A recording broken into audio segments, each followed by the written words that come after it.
Hi guys, I'm back. Today I'm going to 1 Samuel 1 to 7, Proverbs 20, and Psalm 147. Let's get started. There was a certain man of Ramathaim, from the hill country of Ephraim, whose name was Elkanah, the son of Jeroham, son of Eli, son of Tohu, son of Zaph, and Ephrathite. He had 2 wives. The name of the one was Hannah, and the name of the other Peninnah. And Peninnah had children, but Hannah had no children. Now this man used to go up year by year from a city to worship and to sacrifice to the Lord of hosts at Shiloh, where the 2 sons of Eli, Hophni and Phinehas, were priests of the Lord. On the day when Elkanah sacrificed, he would give portions to Peninnah, his wife, and to all his sons and daughters. But to Hannah he gave a double portion, because he loved her.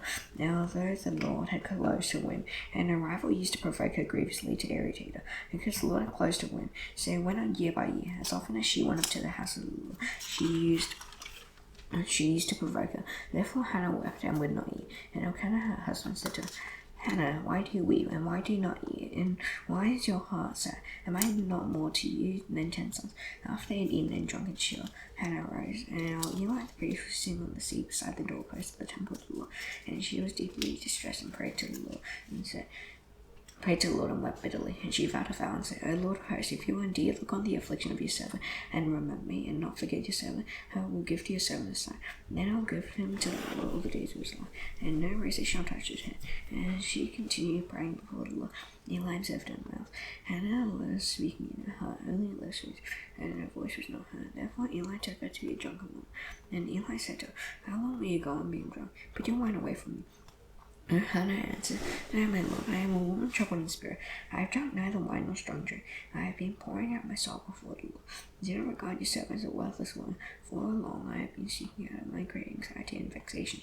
And Eli answered, Go in peace, and the God of Israel grant you a petition that you have made to him. And she said, Let your servant find favor in your eyes. And the woman went away and ate, and her face was no longer sad. He rose early in the morning and worshipped before the Lord. And they went back to their house at Ramah. And Elkanah knew Hannah his wife, and the Lord remembered her, and in due time Hannah conceived and bore a son. And she called his name Samuel, for she said, I have asked for him from the Lord. And the man Elkanah and all his house went up to offer the Lord the yearly sacrifice and to pay his vow. Hannah did not go up, but she said to her husband, As soon as the child is weaned, I will bring him, so that he may appear in the presence of the Lord and dwell there forever. And Elkanah her husband said to her, Do what seems best to you, and to wait until you have weaned him. And they made the Lord establish his word. So the woman remained and nursed her son until she weaned him.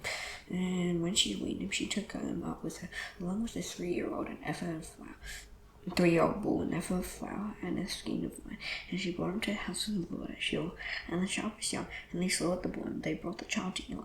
And she said, O my Lord, as you live, my Lord, I am the woman who is standing there in your presence. And I answered the Lord, For this child I pray, and the Lord has granted me my petition that I made to him. Therefore I have led him to the Lord. As long as he lives, he is led to the Lord. And he worshipped the Lord there. Then Hannah prayed and said, My heart exalts in the Lord, my horn is exalted in the Lord. My mouth derides my enemies, because I rejoice in your salvation. There is none holy like the Lord, for there is none beside you. There is no rock like our God. Talk no more so very proudly. Let not arrogance come from your mouth, for the Lord is the God of the Lord, and by him actions are weighed. The bows of the mighty are broken, and the feeble bind on strength. Those who are full have hired themselves out for bread, and those who are hungry have ceased to hunger. The barren have borne 7, but she whose many children is forlorn. And the Lord kills and brings to life. He brings down to Sheol and raises up. The Lord makes poor and exalts, makes rich. He brings low and he exalts. He raises the poor from the dust. He lifts the needy from the ash heap, and to make them sit with princes and inherit a seat of honor. For the pillars of the earth are the Lord's, and on them he has set the well. He will guard the feet of his faithful ones, but the wicked shall be cut off in the darkness. For not by might shall a man prevail. The adversaries of the Lord shall be broken to pieces. Against him he will thunder in heaven. The Lord will judge the ends of the earth. He will give strength to his king, and exalt the horn of his anointed. And Elkanah went home to Ramah, and the boy was ministering to the Lord in the presence of Eli the priest. Now the sons of Eli were worthless men. They did not know the Lord. The custom of the priest with the people was that when any man offered sacrifice, a priest's servant would come while the meat was boiling with a 3-pronged fork in his hand. And he would thrust it into the pan or kettle or cauldron or pot. All that the fork brought up, the priest would take for himself. This is what they did at Shiloh to all the Israelites who came there. Moreover, before the fat was burned, the priest's servant would come and say to the man who was sacrificing, Give me for the priest to roast, for he will not accept boiled meat from me, but only raw. And if the man said to him, Let them burn the fat first, and take as much as you wish, and he would say, No, you must give it now. If not, I'll take it by force. Thus the sin of the young man was very great in the sight of the Lord, while the man treated the offering of the Lord with contempt. Samuel was ministering before the Lord, a boy clothed with linen effort, and his mother used to make for him a little robe and take him to him each year, and she went out with her husband to offer the yearly sacrifice. And Eli would bless Elkanah and his wife, and say, "May the Lord give you children by this woman for the petition she asked of the Lord." So then they would return to their home. Indeed, the Lord visited Hannah, and she conceived and bore 3 sons and 2 daughters. And the boy Samuel grew in the presence of the Lord. Now Eli was very old, and he kept hearing all that his sons were doing to Israel. And how they lay with the woman who was serving at the entrance of the tent meeting. He said to him, "Why do you do such things? I hear of your evil dealings from all these people. Now my son says, not a good report that I hear the people of the Lord spreading abroad.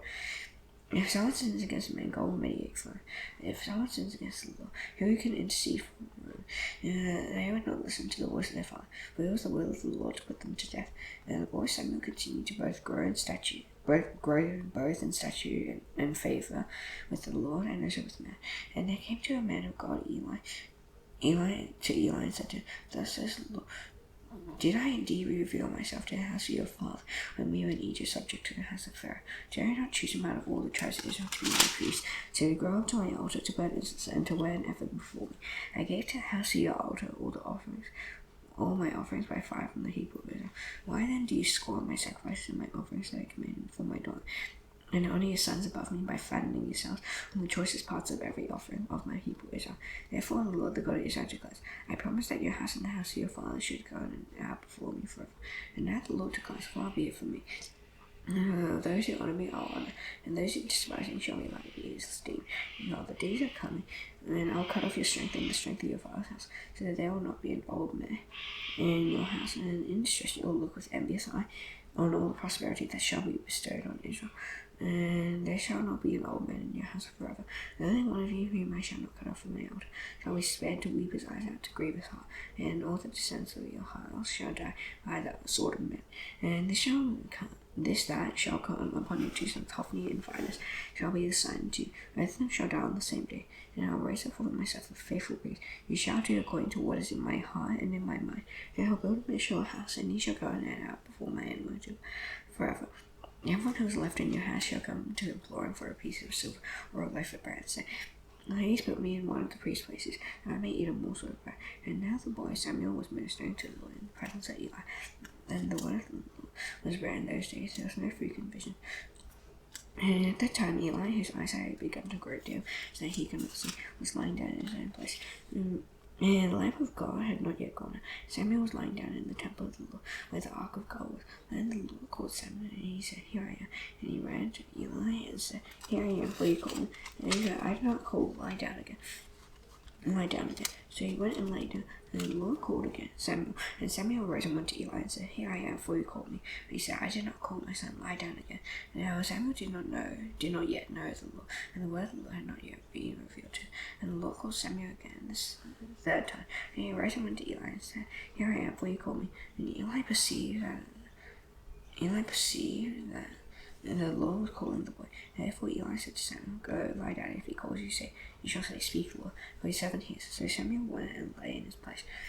And the Lord came and stood, calling out at other times, Samuel, Samuel. And Samuel said, Speak, for your servant hears.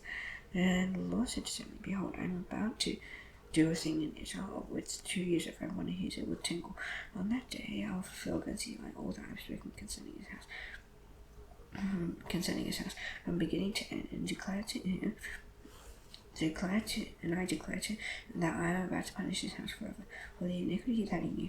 His sons were blaspheming God, and he did not restrain them. Therefore I swear to the house of Eli that the iniquity of the Eli's house shall not be atoned for by sacrifice or offering forever. Samuel lay until morning, and he opened the doors of the house of the Lord. And Samuel was afraid to tell the vision of Eli. To Eli. But Eli called Samuel and said, Samuel, my son. And he said, Here I am. And Eli said, What is it that he told you? Do not hide it from me. And may God do so to you, and worse if you hide anything from me of all that he told you. And Samuel told him everything and hid nothing from him. And he said, It is the Lord, let him do what seems good to him. And Samuel grew, and the Lord was with him, and he let none of his words fall to the ground. And it went from Dan to Bishop, and that Samuel was established as a prophet of the Lord. And the Lord appeared again at Shiloh. But the Lord revealed himself to Samuel at Shiloh by the word of the Lord. And the word of Samuel came to Israel. Now Israel went out to battle against the Philistines, and he kept at Ebenezer, and the Philistines came to Aphek. And the Philistines drew up in line against Israel. When the battle spread, Israel was defeated before the Philistines. They killed about 4,000 men on the field of battle. And when the people came to the camp, the elders of Israel said, "Why has the Lord defeated us today before the Philistines? And let's bring the ark of the covenant of the Lord here from Shiloh. They may come among us and save us from the power of our enemies." So the people sent to Shiloh and brought from there the ark of the covenant of the Lord of hosts. And it was enthroned on the cherubim. And the two sons of Eli, Hophni and Phinehas, were there with the ark of the covenant of God. And as soon as the ark of the covenant of the Lord came into the camp, all Israel gave a mighty shout, so that the earth was sounded. And the Philistines heard the noise of the shouting. And they said, "What is this great shouting in the camp of the Hebrews mean?" And they learned that the ark of the Lord had come to the camp. The Philistines were afraid, for they said, "God has come into the camp." And they said, "Woe to us, for nothing like this has happened before. Woe to us, for who can deliver us from the hand of these mighty gods?" These are the gods who struck the Egyptians with every sort of plague in the wilderness. Take courage and be men, O Philistines, lest you become slaves to the Hebrews as they have been to you. Be men and fight. So the Philistines fought, and Israel was defeated, and they fled every man to his home. And there was a very great slaughter, for 30,000 foot soldiers of Israel fell.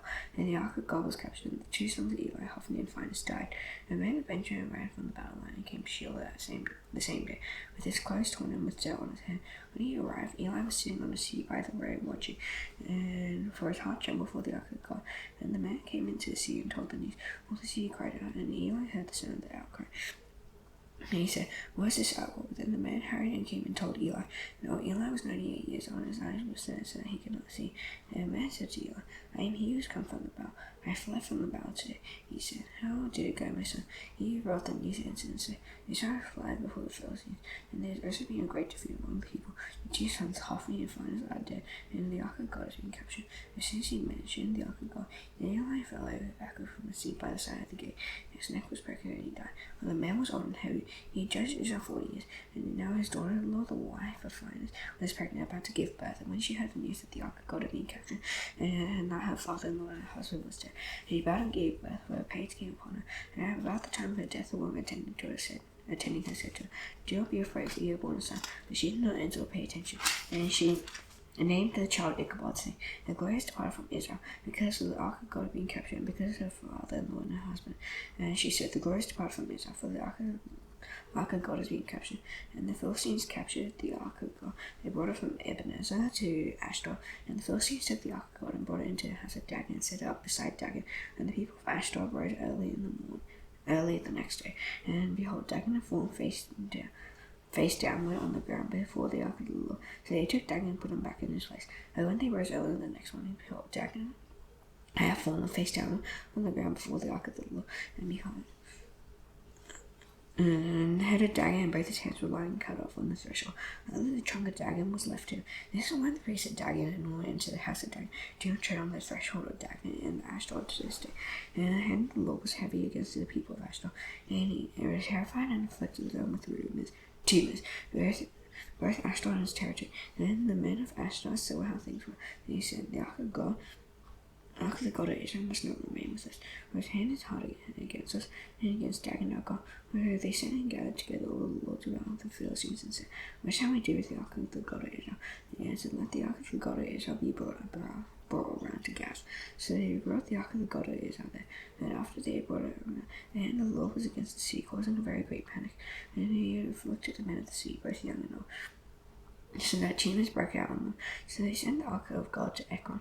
And as soon as the ark of God came to Ekron, the people of Ekron cried out, and they brought around to us the ark of the God of Israel to cure us and our people. They sent therefore and gathered together all the lords of the Philistines and said, "Send away the ark of God of Israel, and let it return to its own place, that it may not kill us and our people." And there was a deathly panic throughout the whole city. The hand of God was very heavy there, and the men who did not die were struck with tumors. And the cry of the sea went up to heaven. The ark of the Lord was in the country of the Philistines 7 months. And the Philistines called for the priests and the diviners and said, "What shall we do with the ark of the Lord? This house where we shall send it into its place." And they said, "If you send away the ark of the God of Israel, do not send it empty, but by all means return and make your offering, and you'll be healed, and it will be known to you why his hand does not turn away from you." And they said, what is the guilt offering that we shall return to? And it is 5 golden cheeses and 5 golden mice, according to the number of the lords of the Philistines. And the same plague was on all of you and on your lords. So you must make images of your cheeses and images of your mice that are visible, and give glory to the God of Israel. Perhaps you will light his hand from off you and your gods in your land. Why should you harden your hearts as the Egyptians and Pharaoh hardened their hearts?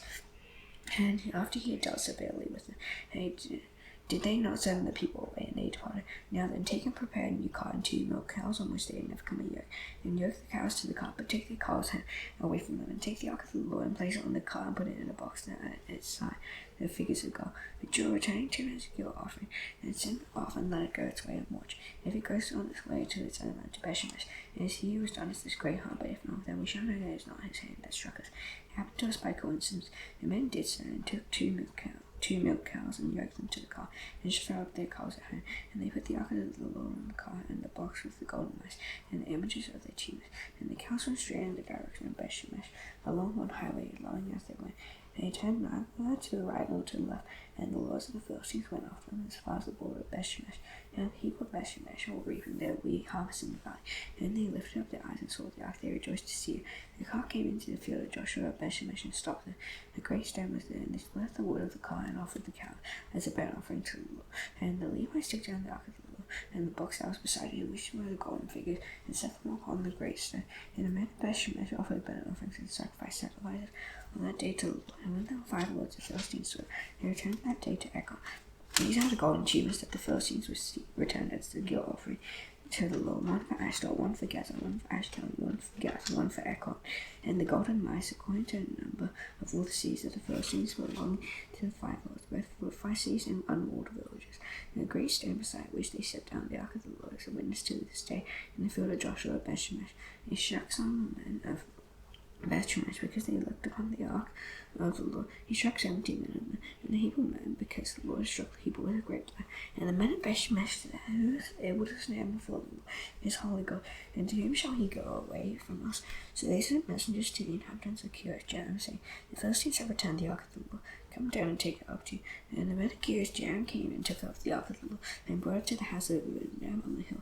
He consecrated his son Eleazar to have charge of the ark of the Lord. And on the day that the ark was lodged at Kiriath-Jearim, a long time past, some 20 years ago, the house of Israel lamented after the Lord.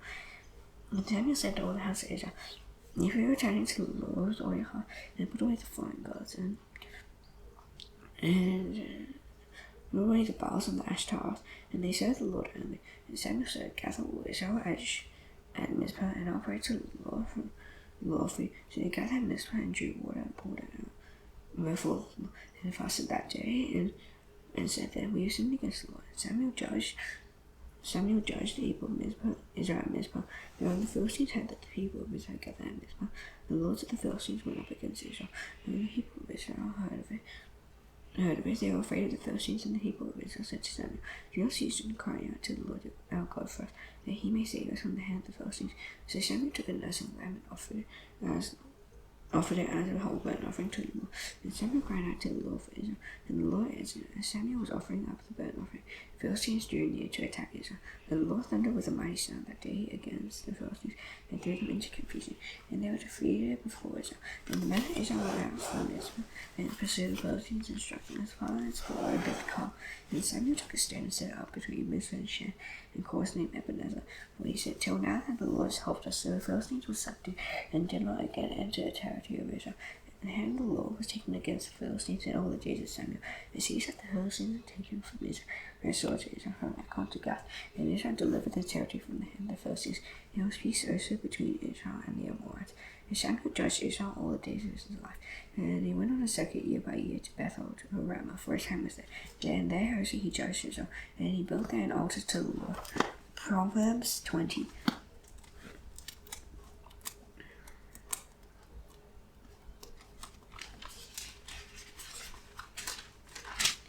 Wine is smug, a strong drink of water, and whoever is led astray by it is not wise. The terror of a king is like the growling of a lion.